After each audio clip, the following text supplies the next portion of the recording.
Hola, muy buenas tardes. En este viernes 2 de febrero, alumnos de estadística y de economía, vamos a comenzar con los chicos de estadística y vamos a ver hoy el tema de medidas de tendencia central y medidas de dispersión, que es justamente lo que van a empezar a trabajar después de haber aprendido a crear las tablas de frecuencia, que seguramente ya pudieron ver en sus ejercicios y bueno, a aprender, ¿sale? Si no, pues bueno, hay que ver el video de la clase pasada y tus actividades, más los videos que te pongo ahí en la plataforma. Entonces vamos a ver hoy otro tema de la estadística descriptiva, que son las medidas de tendencia central.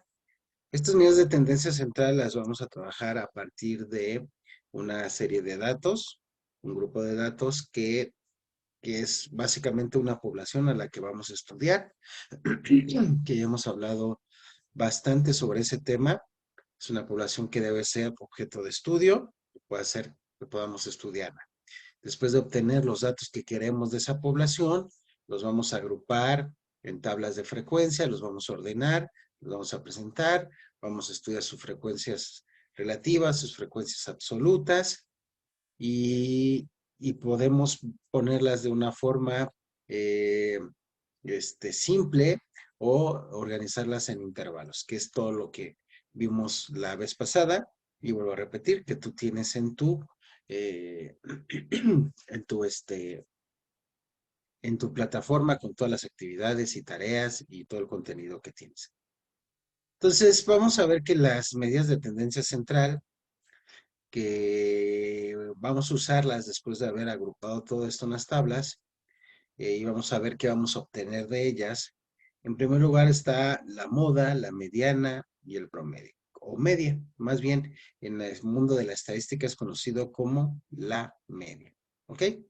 Entonces, la moda es una serie de datos, la moda de una serie de datos es aquel valor que representa, que se presenta con mayor frecuencia, es decir, el valor que más se repite. La moda puede no existir y si existe puede ser no única, ¿no? Entonces, de manera de definición, la moda es el dato que más se va a repetir en un conjunto de datos, ¿no? Entonces, puede haber o no puede haber, ¿sale? Por ejemplo, veamos la situación uno en la que tenemos esta serie de datos, bueno, esta lista de números, que es 9, 2, 5, 5, 10, 11, 2, 2, 17 y 2.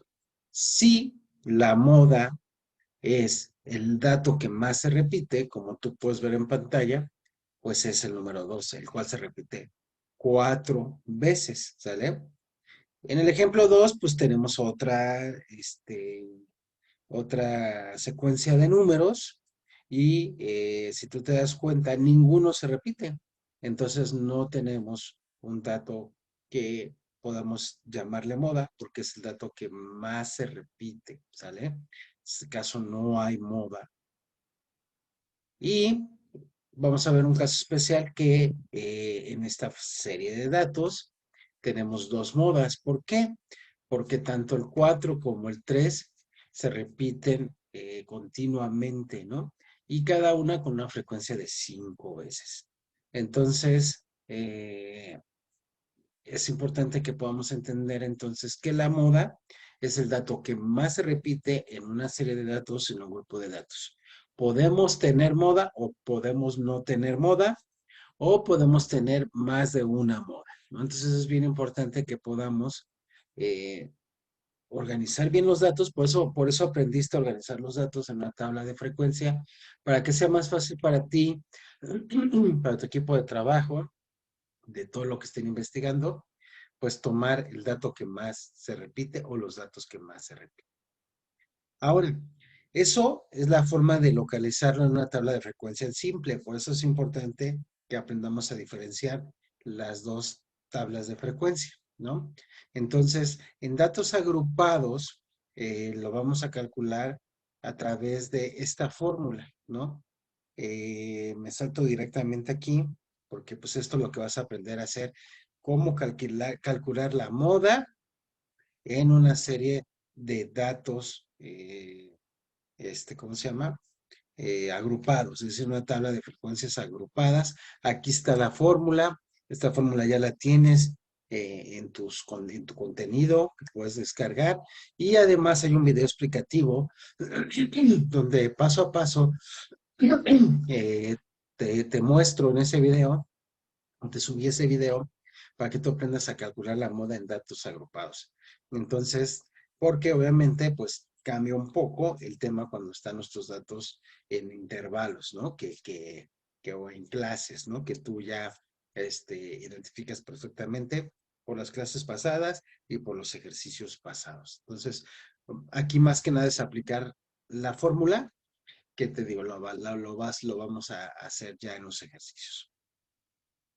Ahora, la mediana corresponde al valor central de todos los datos de una muestra ordenados de forma ascendente o descendente. Cuando la muestra presenta una cantidad par de datos, la mediana corresponderá al promedio de esos dos datos centrales. Entonces, es bien importante diferenciar la mediana de la media. La mediana es el dato central, ¿sale? No el promedio general, sino es justamente el dato central. Entonces, pues tenemos una serie de datos agrupados, como sea, 1, 2, 3, 4, 5, 6, o 10, 9, 8, 7, 6, así. No importa, el tema es que tenemos que lograr llegar a identificar cuál es el dato que está justo en el centro de esa numeración, ¿no? Entonces, por ejemplo, aquí tenemos los puntuajes de 8 alumnos en el quinto ensayo, son los siguientes, ¿no? Entonces son 650, 556, 722, 478, 660, 814. Entonces, lo tendremos que identificar de la siguiente manera, ¿no? ¿Cómo podemos identificar cuando cómo lo podemos hacer? Pues miren, quitamos el sello, o sea, le ponemos aquí un guión, y vamos hasta que lleguemos al medio. Un guión al 650, un guión al 670, un guión al 556, un guión al 814, un guión al 722, un guión al 660. Y nos encontramos que hay dos, efectivamente, eh, datos numéricos. Perdón, se me faltó un muy buen detalle. En la mediana sí tenemos que agrupar los puntuajes de menor a mayor y hacemos el mismo ejercicio. Perdón, se me pasó ese detalle de que hay que ordenarlos. Y hacemos lo mismo que te decía, 478, 814, 556, 722, 570 y 670. Como tú puedes ver, nos quedan dos datos centrales. Lo que se va a hacer es hacer la suma a ambos, dividirlo entre dos y encontraremos la mediana de esta serie, ¿no? Entonces, ahora, bien, esto chicos pueden hacerlo o no hacerlo para cuestiones efectivas de la estadística. Si tú quieres hacer esta suma y dividirla entre dos y poner el resultado, es correcto, o puedes simplemente poner o marcar como tú gustes en un rectángulo con un plumón rojo, lo que sea, y señalar que hay dos medianas y está bien, ¿no? Así se toma bien. Entonces no, no, no hay ningún problema, ¿no? Entonces, igual, hay otro ejemplo aquí, ordenamos los datos de menor a mayor y empezamos a quitar datos de los extremos, de llegar al centro, y bueno, pues es el 120 en este caso, ¿no? Entonces, y de igual forma, chicos, tenemos una fórmula para los datos agrupados.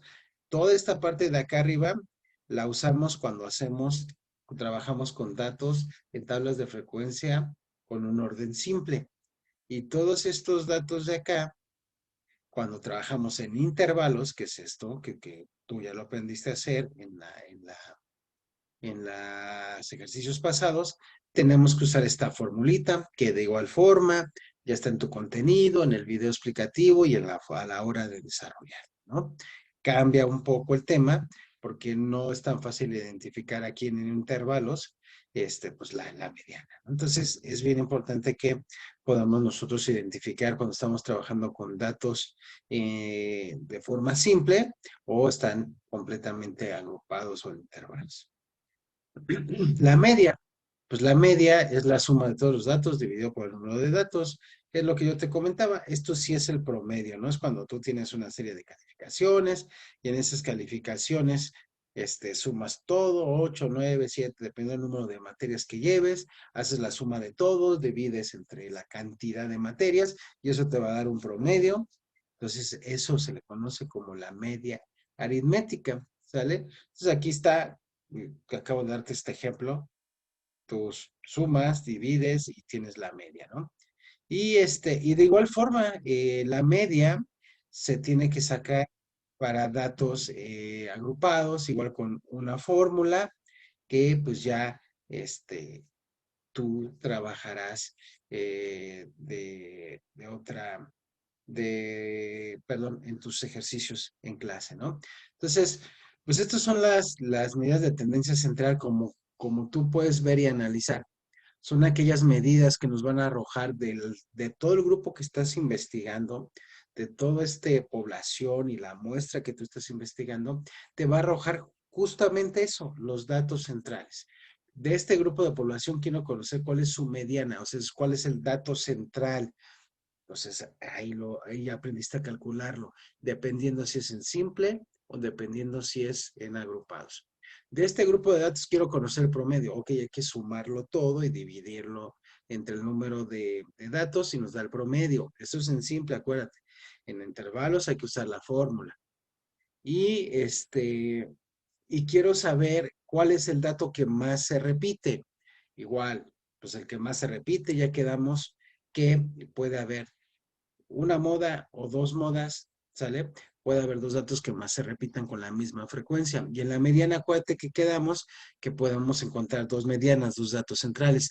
También quedamos en que puedes poner las dos medianas o hacer la suma de ambas, dividir entre dos y obtener la mediana. Como tú gustes, eso es. Entonces nos va a arrojar todos los datos de esa población, tanto su promedio como el dato central, como los datos que más se repiten. Y obviamente al hacer ahorita, pues a lo mejor no tiene mucha, ¿cómo se llama? Pues ciencia o poco entendimiento, pero cuando hagas tus ejercicios, tú lo vas a comprender mejor y sobre todo cuando lo lleves a la práctica en algo, ¿no? Porque pues te sirve mucho para conocer, pues, mucho de lo que tú quieras investigar, ¿no? En tu trabajo, en tu casa, yo te lo he dicho que la estadística aplica a todo, ¿no? Entonces, quiero conocer eh, el dato central de este grupo de población que trabaja para mí, quiero conocer el promedio de algo, quiero conocer la moda de algo, ¿no? Entonces, pues al final del día, pues es sumamente aplicativo, se puede aplicar a todo lo que es nuestro trabajo, ¿no? Que es lo más importante para ustedes. Entonces, esas son las tendencias central, recuerden, datos centrales. Ahora, vamos a estudiar las medidas de dispersión, ¿no? Ojo, no puedes calcular medidas de dispersión si no has calculado las medidas de tendencia central.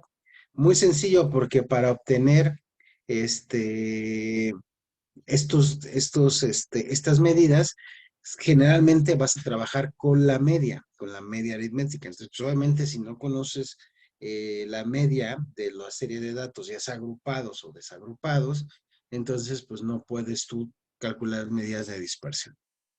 Las medidas de dispersión, también llamadas de variabilidad, muestran la variabilidad de una distribución indicando por medio de un número si las diferentes puntuaciones de una variable están muy alejadas de la media. ¿Lo ves?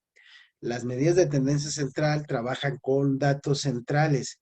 Las medidas de dispersión van a tomar de su base la media para ver qué dato se aleja mucho de eso, ¿no? Entonces, por ejemplo, pensando en tu trabajo, te digo, tú quieres conocer la moda de la gente que llega tarde al trabajo. Entonces tú vas a preguntar, oye, Juanito, ¿a qué hora llegaste? No, pues la hora de entrada es vamos a suponer que es a las 8 de la mañana. ¿A qué hora llegaste hoy? No, pues 7:30, ¿no? ¿A qué hora llegaste tú? 8:05, ¿no? ¿A qué hora llegaste 8:04? Y entonces, si tú tienes en tu moda varias horas que se repiten, que generalmente podría ser las 9:05, 9:10, ¿no? Entonces tú puedes decir, las 9:05 y las 9:10 son mis datos moda, ¿no? Y de ahí puedo sacar lo central y a lo mejor lo central nos arroja a las 9:05, no lo sé. Es un ejercicio. Ahora, pudiera ser que en una de esas que preguntamos a alguien, pues tenemos un cuate que pues se despierta bien temprano y él no llega a las 9, 9:05 ni a las 8:30, llega a las 7:30 de la mañana, ¿no? Entonces, obviamente si nuestra media está entre las 8:05 y 8:10, perdón, porque quedamos que la hora de entrar a las 8.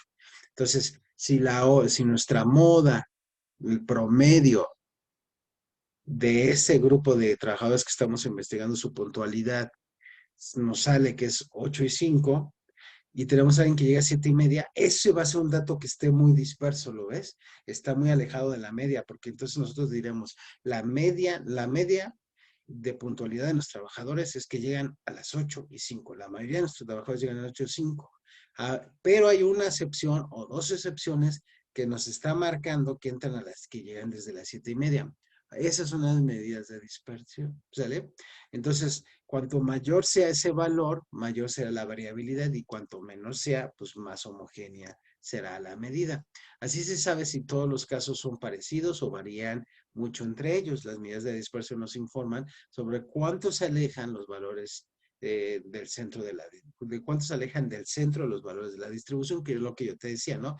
En un caso de puntualidad, pues va a ser muy difícil que un trabajador, pues que tengamos muchos trabajadores que lleguen a las 7:30, muchos empleados, ¿verdad? Entonces, pero pues esto es lo que nos arroja estas medidas. La dispersión hace referencia a la forma en que se dispersan o se alejan las puntuaciones de una distribución o lista de puntuajes, que es lo que yo te decía ahorita. Ahora, vamos a ver cuáles son las medidas de dispersión. Tenemos dos tipos, las medidas de dispersión absolutas, que es el rango, la desviación media, la desviación estándar y la varianza. Y la dispersión relativa son los coeficientes de variación, esas son absolutas. El rango, de hecho, tú ya lo trabajaste, ¿te acuerdas? Cuando hiciste la tabla de frecuencia de intervalos. Y si no lo has hecho, pues entonces hay que hacerlo. Entonces vamos a ver el rango o recorrido, es la diferencia entre el mayor y el menor de los datos de una distribución estadística. ¿Vale? Entonces, eso igual ya con los ejercicios de la creación de la tabla de frecuencias, tú ya trabajaste el rango. Esa es mi idea, ¿no? Porque para estas fechas tú ya debiste haber hecho ese ejercicio, debiste haber hecho esa tarea para que tú puedas estar caminando conmigo en las clases. Entonces, pues ya tú sabes que se obtiene del dato mayor menos el dato menor, y eso nos da un rango. ¿Vale? Ahora, la desviación media es la diferencia entre cada valor de la variable estadística y la media aritmética. Entonces vamos a tomar el valor de la variable estadística y la media, que en ese caso sería la puntualidad, ¿no? Acuérdate que una variable estadística puede ser cuantitativa, cualitativa, y aquí vamos a medir horas, ¿sale? Entonces, pues tenemos esa variable que la vamos a comparar con la media aritmética que ya estuvimos platicando. De igual forma, se hace a través de fórmulas, ¿sale? Y entonces, si te das cuenta, la X con la diagonal arriba nos indica que esa es la media. Entonces, si te das cuenta, en las fórmulas siempre está la media. Entonces, no podemos trabajar muy en especial las medidas de dispersión, como lo vimos en el concepto, si no tenemos la media, ¿sale? Entonces, las características del rango, perdón, solo suministra información de los extremos de la variable, informa sobre la distancia entre el mínimo y el máximo y se limita a un uso informal inicial. Aquí la desviación media, todas las observaciones se usan en el cálculo, no tiene la influencia debido a los valores altos y bajos, y es poco difícil trabajar con valores absolutos. Ahora, la varianza es la media aritmética al cuadrado, es todo. La media aritmética al cuadrado de las desviaciones respecto a la media de la distribución que estamos trabajando. Igual se hace con una fórmula, tú lo vas a practicar en tu casa, ya con todo el esquema, ¿no? Porque te puso un ejercicio donde tú tienes que hacer una tabla de frecuencias en intervalos, después calcularla con fórmulas, la media, la mediana y la moda, y después de eso brincamos a calcular la desviación estándar, la varianza, y ahí vas a aplicar estas fórmulas, y bueno, al final del día, pues vamos a obtener los resultados que estamos buscando. Entonces, ya sabes que la desviación estándar es la diferencia entre la media aritmética y la variable con la que estamos trabajando, que te ponía de ejemplo la puntualidad de los trabajos. El rango es meramente informativo entre los datos de ambos extremos, ¿no? Extremos. Y la varianza, pues, es todas las desviaciones al cuadrado. Por eso primero calculamos la desviación estándar y luego la varianza, que digo, la desviación media y luego la varianza, ¿no? Porque tenemos que tener esas desviaciones en base a la media, como dice ahí. Y por último, calculamos la desviación estándar o típica, que es la raíz cuadrada, ¿sale? Se hace una raíz cuadrada literal de la media de los cuadrados, es punto, ¿no? De las puntuaciones de la desviación. Entonces, en la desviación media, vamos a sacar el cuadrado y en la desviación estándar la raíz cuadrada, ¿no? Y entonces de esa manera ya lo podemos calcular. De igual forma se puede calcular en datos agrupados, en datos desagrupados y también el coeficiente de variación, ¿no? Que permite realizar comparaciones entre conjuntos con respecto a la dispersión de sus datos e incluso entre las variables que se miden con diferentes unidades de medida. Matemáticamente corresponde al coeficiente entre la desviación estándar y la media aritmética. Es la más sencilla de sacar, ¿no? Igual vas a aprender a calcularla con los ejercicios. Lo importante aquí es que no nos vamos a memorizar nunca, chavos, como tal el concepto de medidas de dispersión y de medidas de tendencia central. Lo que tenemos que tener muy claro es para qué me sirven ambas y para qué las voy a utilizar, ¿no? Entonces, ya sabes, las medidas de tendencia central nos sirven para entender cuál es el promedio, cuáles son los datos centrales de la población con la que yo estoy trabajando.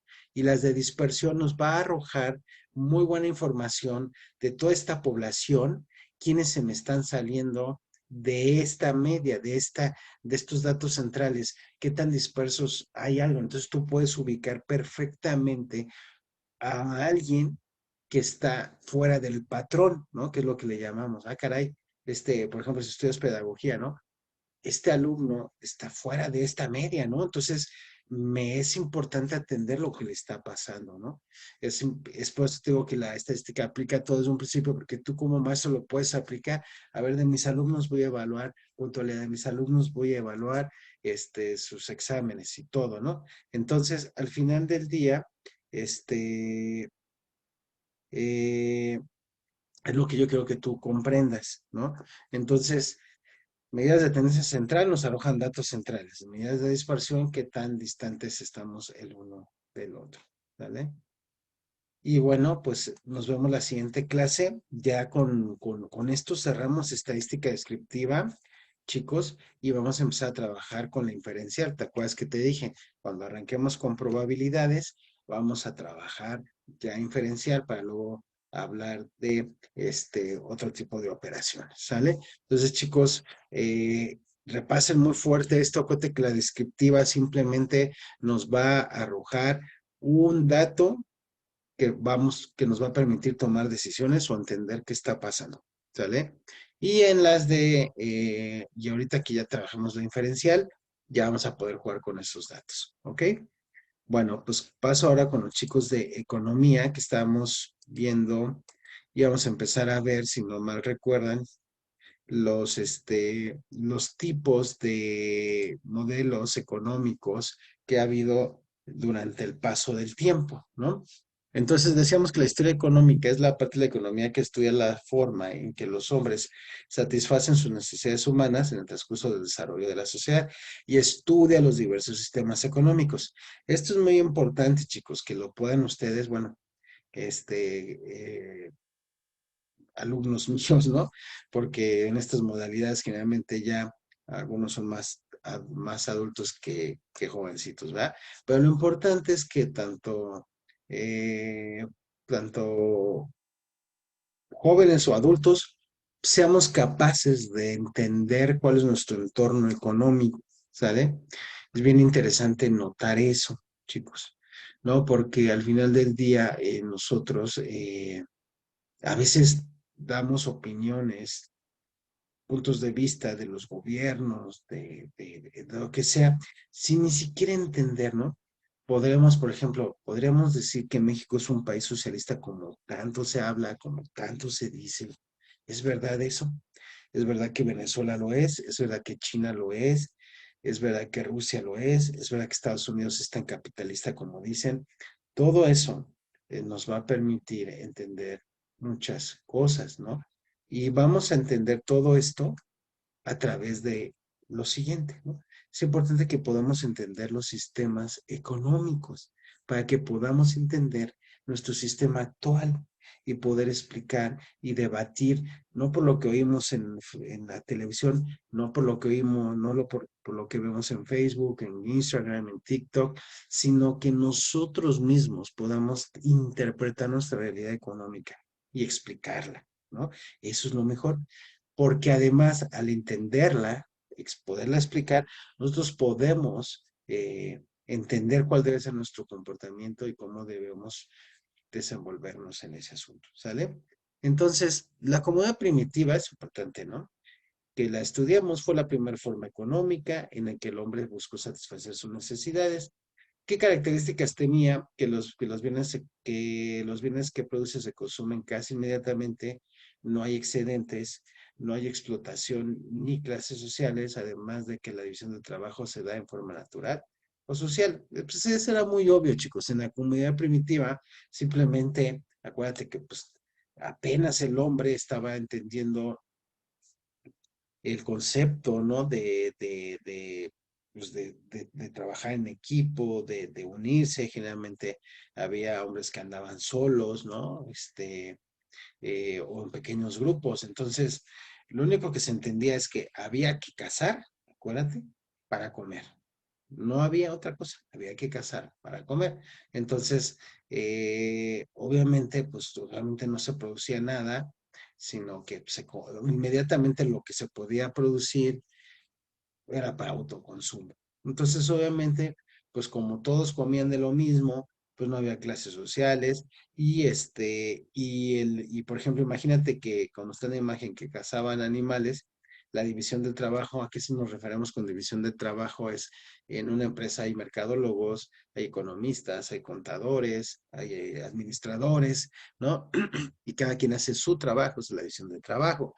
En que en ese tiempo, pues, no la entendían, no había ni estos conceptos, pero sí la ejecutaban. ¿Por qué? Porque si iban a matar a un gran animal, ¿no? Pues tenía uno, decía, ¿sabes qué? Tú lo vas a distraer en lo que yo le clavo esto. Entonces, ya ahí cada quien tenía una función, ¿sale? Por dar un ejemplo.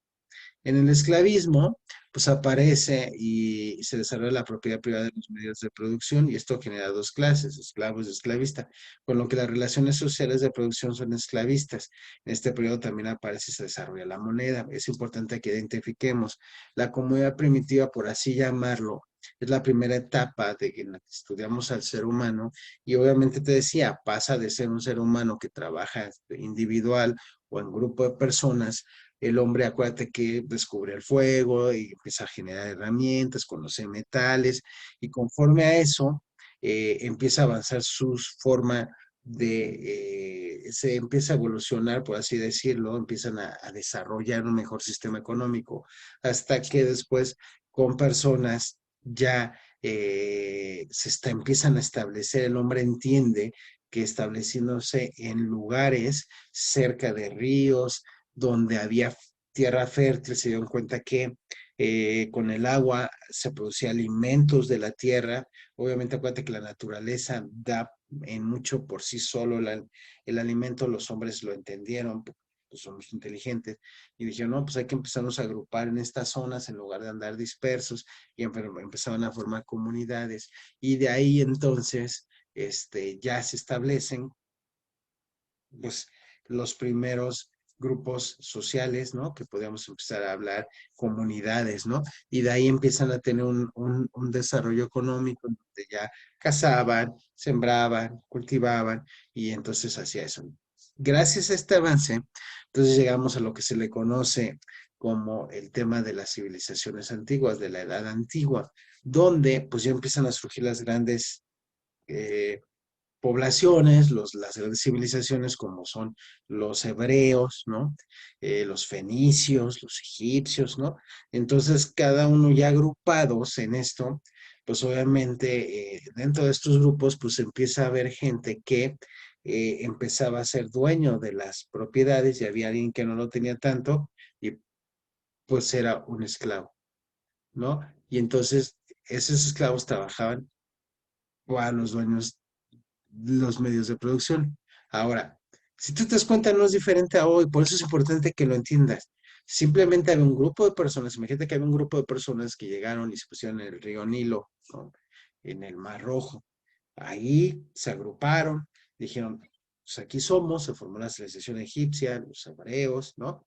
Y entonces llegaba alguien que no pertenecía ahí, pero pues llegaba a vivir ahí, pues obviamente lo ponían, lo dejaban, pero lo ponían a trabajar de esclavo, porque ellos eran los dueños y a su vez los hebreos, los egipcios, los fenicios habían hecho pues grupos de personas, ¿no? Que cada uno tenía sus parcelas, los que lo adquirían, pues para los que trabajaban para ellos, pues eran sus esclavos, ¿no? Pues yo te digo una cosa, ¿qué diferencia hay hoy en día? No, hoy nosotros trabajamos para empresas porque ellos hicieron un modelo de negocio, la pusieron, contrataron gente, ¿no? O sea, al final de cuentas, pues ellos son los dueños de producción, a lo mejor ya no en un tema de esclavo, donde sí, la esclavitud no solo era un tema de trabajo, sino de muchas otras cosas, pero pues como que tiene tendencia, así me explico, ¿no? No es como que el modelo ahí empezaba a formularse. Luego de eso, que acaba la edad antigua, obviamente con un desarrollo ya increíble, que tú lo vas a ver estudiando en tus clases de historia, del Imperio Romano. Con la caída del Imperio Romano surge el feudalismo. Entonces, el esclavismo se desintegra por dos causas básicas, la invasión de Roma, que es lo que te decía, y la intensa lucha de clases. Entonces surge el feudalismo, que se reconoce por el surgimiento de nuevas clases sociales, donde, pero sigue siendo lo mismo, ahora hay un señor feudal y un siervo, ¿no? Ahora los señores feudales que siguen siendo los dueños de los medios de producción, cobran una renta a los siervos que solo son dueños de instrumentos de la labranza, ¿no? Entonces, bueno, yo tengo una tierra, yo te pongo a trabajarla, tú tienes los instrumentos, entonces yo te digo, pues trabaja esa tierra, me vas a dar una lana de lo que ganes y pues al final de cuentas tú me tienes que pagar por usar mi tierra, ¿vale? Entonces, pues es otra vez, ¿no? El mismo modelito. De ahí, acuérdate que dura dura varios siglos el feudalismo, y entonces surge o que es la Edad Media, ¿no? El feudalismo se empezó en una serie de cámaras de la Edad Media, pues te digo, de varios siglos, del siglo quinto al siglo XV, ¿no? Entonces, todo ese periodo, pues es el feudalismo, la Edad Media que se le conoce, ¿no? Y a partir de ahí, con la Reforma Protestante, con el descubrimiento de América, empieza a cambiar la forma de pensar del ser humano. Te digo, no me puedo meter en temas de historia ni ser tan específico, que ya me iría a otros lados. Total que cambia ese sistema y bueno, pues empieza a surgir el sistema capitalista, ¿no? Cambiaría, ¿cómo cambia? Pues lo más importante, las ideas de la ilustración, la revolución industrial, la revolución francesa, de ahí estudien eso, chicos, porque de ahí detona todo esto. Empezamos con el sistema capitalista, el crecimiento de la producción, el desarrollo del comercio y los mercados, los conocimientos y descubrimientos de y los conocimientos y descubrimientos geográficos de las nuevas regiones, América, que lo decía. Entonces, el descubrimiento de América, entonces surge, ¿no? Esta nueva forma de sistema económico que es el capitalismo. Lo que yo te decía me llama, siempre me adelanto en mis diapositivas. Otro cambio importante fue la manufactura, hecho a mano para una producción maquinizada, etapa o producción masiva, que también se llama revolución industrial. Acuérdate que hasta antes de la revolución industrial todo se hacía a manos, con instrumentos de trabajo muy sencillos, ¿no? Y a partir de la revolución industrial, es la primera revolución, porque esa ya se puso la primera revolución, donde surge la máquina de vapor y otros descubrimientos, acuérdate, es que empezamos a mudar de un sistema de producción por pieza, vamos a decirlo así, a uno masivo, porque ya empieza a haber tecnología para hacerlo más y más en masa, ¿no? Algunas características del capitalismo son la propiedad privada de los medios de producción, que vienen desde el esclavismo, que es lo que decíamos, ¿no? Tanto el esclavismo como el feudalismo, durante la Edad Media, pues siempre fue ese tema, ¿no? Entonces están los que son los dueños de los medios de producción, las clases sociales que conforman la burguesía y el proletariado. Esta última, pues que somos nosotros, vendemos a los dueños de producción, los burgueses, nuestro trabajo, nosotros decimos yo sé hacer esto, ellos nos contratan, nos pagan por hacer eso. Las relaciones de producción siguen siendo de explotación con base a la propiedad de los medios. Dicha explotación se convierte en la plusvalía, es decir, utilidades que son propiedad de los dueños de producción, entre otras. Entonces, yo te decía, pues al final, desde la edad antigua, chicos, con el esclavismo, si quieres en diferentes variaciones, en formas más justas a veces, más injustas en otras, pero al final el modelo sigue siendo mismo. Una persona que tiene los dueños, que son los dueños del terreno, que son los dueños de las máquinas, que son los dueños de los medios de producción, y nosotros que pues somos la fuerza de trabajo, ¿no? Entonces, al final de cuentas, pues suena bonito, suena feo, ellos son los dueños y nosotros sus empleados, ¿no? Eso es una realidad, ¿no? Entonces, así es como funciona el capitalismo, ¿no? Entonces, otra cosa importante del capitalismo es eso, que para que lo puedas entender más a nivel país, ¿no? Ellos dicen que los dueños de el capitalismo pronuncia y dentro del capitalismo vamos a encontrar como diferentes pensamientos, porque podemos encontrar el pensamiento del liberalismo económico, que es propio del capitalismo o el neoliberalismo, donde pugnan varios pensamientos, pero entre ellos, por ejemplo, el capitalismo pelea mucho el tema de que el gobierno, el Estado no intervenga en asuntos económicos, ¿no? Entonces ellos dicen, no, que es lo que está pasando mucho con Argentina ahorita, ¿no? Que dicen, no, ¿sabes qué? El Estado no debe de meterse en nada, ¿no? Los privados, los dueños de los medios de producción son los que deben manejar toda la economía y el Estado, pues no debe de fungir en nada, ¿no? Entonces, y pues los que tenemos, los que somos dueños de algo, pues somos una empresa o la armamos, pues entonces nosotros somos los que contratamos a la fuerza de trabajo y ellos trabajan para nosotros y nosotros todas ya nos ponemos de acuerdo, ¿no? Entonces, eso es donde no haya como un ente regulador. Eso por un lado puede ser muy bueno si lo ves porque pues entonces la gente puede crecer económicamente y todo, pero, ahí está el gran pero, ¿no? El problema es que los dueños de medios de producción generalmente, como lo hemos visto a lo largo de la historia, pues no buscan lo mejor para sus empleados, ¿verdad? Con que en el pensamiento de ellos, con que él viva bien, pues está bien, ¿no? Ahí está el claro ejemplo de Ricardo Salinas Pliego, ¿no? Con un montón de dinero ese señor y dice, pues yo en mi banco, pues imagínate antes, trabajar en un banco era un tema muy elevado, tenía que haber gente que supiera de finanzas, que supiera de inversiones. Hoy literalmente en Banco Azteca contratan a cualquier persona, literalmente, con que tenga la prepa, sepa sumar y restar, sepa usar una computadora y eso lo aprovecha él, les paga una miseria, se dan sus comisiones y él sigue siendo muy rico y todos sus empleados pues, son sus esclavos, es la verdad. De hecho, él le dice a sus empleados, a veces lo dice sarcásticamente, yo digo que ni sarcásticamente es, lo dice con toda la intención que se puede, se dice que les dice que son sus esclavos, ¿no?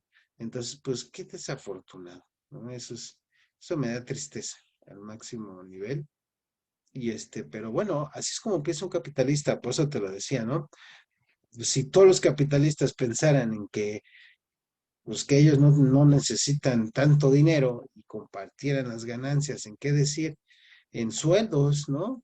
En sueldos bien pagados, etcétera. Pero bueno, ahí te pongo ejemplos, ¿no? Por supuesto que habrá otras actividades que ameriten por su desempeño tal vez un pago mayor, ¿no? Este señor Ricardo Salinas Pliego, pues Cristian Martinoli le deja mucho dinero, sus conocimientos y todo, pues obviamente le paga bien, ¿verdad? Le paga muy bien. pero pues realmente pues, tendrías que estar en eso, en ese sector, ¿no? De ser un artista o algo, porque explotan tu imagen. Entonces eso sí tiene un costo alto. Pero si tú te das cuenta, sus demás empresas, pues paga cualquier cosa, ¿no? Pregúntale a los instaladores de Total Play, pregúntale a todos, ¿no? Y él te va a decir, es que así está el mercado, ¿no? Así siempre dicen los capitalistas.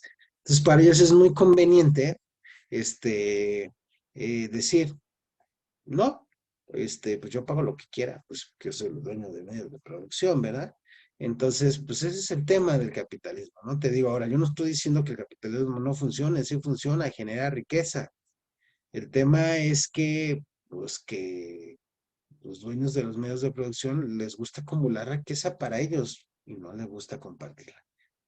Entonces, pues por eso no quieren a un ente regulador, ¿lo ves? No quieren a alguien que diga, oye, ¿sabes qué? Pues vas a pagar tanto, ¿no? O, oye, ¿sabes qué? Vas a dar estas prestaciones porque ellos quisieran decir qué pasa y qué no pasa en todo, ¿no? Algunos estarán de acuerdo con eso, conozco a varios que así ven la vida, ¿no? Si yo le he fregado y yo soy el fregón, pues, y tú no, pues te bailas, ¿no? Cuando hay muchas cosas que hay de por medio, ¿no? Pero volvemos al tema, no me voy a desviar porque pues, me voy a desviar de eso. Ahora vamos contra el socialismo, ¿no? Que se desarrolla en el siglo XX como resultado de las guerras y las malas relaciones de las clases del capitalismo. Lo que te vuelvo a decir, o sea, al final de cuentas, el capitalismo surgió primero, acuérdate, eso es bien importante, comunidad primitiva, esclavismo, feudalismo, capitalismo. ¿Por qué hay problemas con el capitalismo? Pues porque hay un problema entre las clases sociales, porque es lo que vuelvo a decir. Yo estoy de acuerdo, ¿eh? Yo no estoy diciendo que no estoy de acuerdo, debe haber alguien que sea dueño de los medios de producción. Eso es evidente. Pero pues ya de ahí como tú trates a tu gente, pues también, ¿no? Entonces, obviamente, pues si te van a estar pues aplastando, y ellos queriendo más y más, y tú ganando poquito, pues sí generó mucho problema. Y el socialismo es una respuesta a eso, ¿no? ¿Qué características tiene el socialismo? La propiedad social de los medios de producción, las clases sociales tienden a desaparecer, aunque nunca totalmente. Las relaciones de producción son de cooperación, desaparece la explotación del hombre, porque el hombre tampoco desaparece totalmente, solo se producen satisfactores, no mercancías, desaparece el desempleo y la inflación. ¿Sale? Entonces, esto es lo que dice el socialismo, ¿no? En pocas palabras, y con eso terminamos en esto para luego pasar a ver los modos de producción. El socialismo, que es la otra, es el antagonista, ¿no? Del capitalismo. ¿Qué es lo que busca? Bueno, es todo el extremo.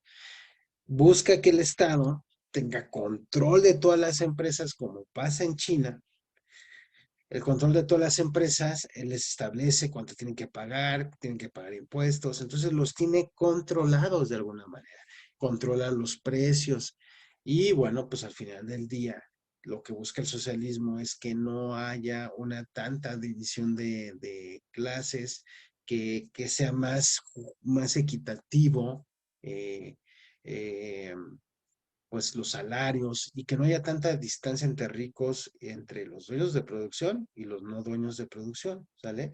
Porque todo esto, chicos, quiero que entiendas para la psicología, para la economía, todo este orden de clases sociales es para maquillar un poquito este tema. En realidad solo hay dos clases sociales, chicos, ya lo vimos ahorita. Los que son dueños de los medios de producción y los que no, y los que no terminan siendo esclavos de una u otra forma de estos. Ya te lo dije, un esclavismo muy avanzado el de hoy, ¿no? Donde te puedes ir a tu casa, puedes tener tu casa, comprar tus cosas, pero al final, esclavo, al final, ¿no? Entonces, lo que busca el socialismo es quitar, ¿no? O sea, disminuir casi por completo eso, o su intención sería que eso desaparece. Ahora, no puede ser así tampoco, porque tampoco es tan bueno que tengamos que un Estado, un grupo de personas que nos gobiernen tengan tanto control, porque ellos pueden decidir qué estudias, qué no estudias. Realmente así pasa en China. Pueden decidir qué estudias, qué no estudias, cuántos hijos puedes tener, cuántos no. Híjole, es como lo otro extremo. En un extremo es, dejemos que cada quien sea libre, ¿no? Que es lo que dice Javier Milei, viva la libertad, carajo, que grita, ¿no? Entonces él dice, cada quien es libre y cada, el que se, a quien más gusto, ¿no? El que le sepa más es el que va a le ver mejor, ¿no? Entonces creo que es un extremo también muy delicado porque vuelvo al tema, no puedo meter a eso, pero hay condiciones de cada uno de nosotros que tal vez no nos permitan ese de ser dueños de medios de producción y entonces haya un abuso. Por eso es que surge el socialismo. Y el socialismo se va al extremo, dice, no, el Estado debe de controlar todo para que no existan esos abusos, para que yo medie, pero también puede llegar a un abuso de la gente que tiene el poder. Entonces, ¿cuál sería la idea? Pues un tema, un equilibrio entre ambas, ¿no? Que en Estados Unidos, por ejemplo, sí lo existe. Ellos manejan una economía mixta, donde tanto privados como el Estado tienen que ver. México es una economía mixta. Tanto privados como el Estado tienen que ver. Con el actual presidente hay unas cuestiones que tienden más a darle más impulso al gobierno, a más control. Entonces, sí tiene tintes, más tintes socialistas que capitalistas, pero no hemos dejado de ser capitalistas tampoco, ¿no? Como China no es 100% socialista, ¿sí me explico? China, de sus fronteras hacia afuera, es capitalista, cree en el libre comercio, intercambio. El China, de sus fronteras hacia adentro, es comunista, total control, total, son socialistas, ¿no?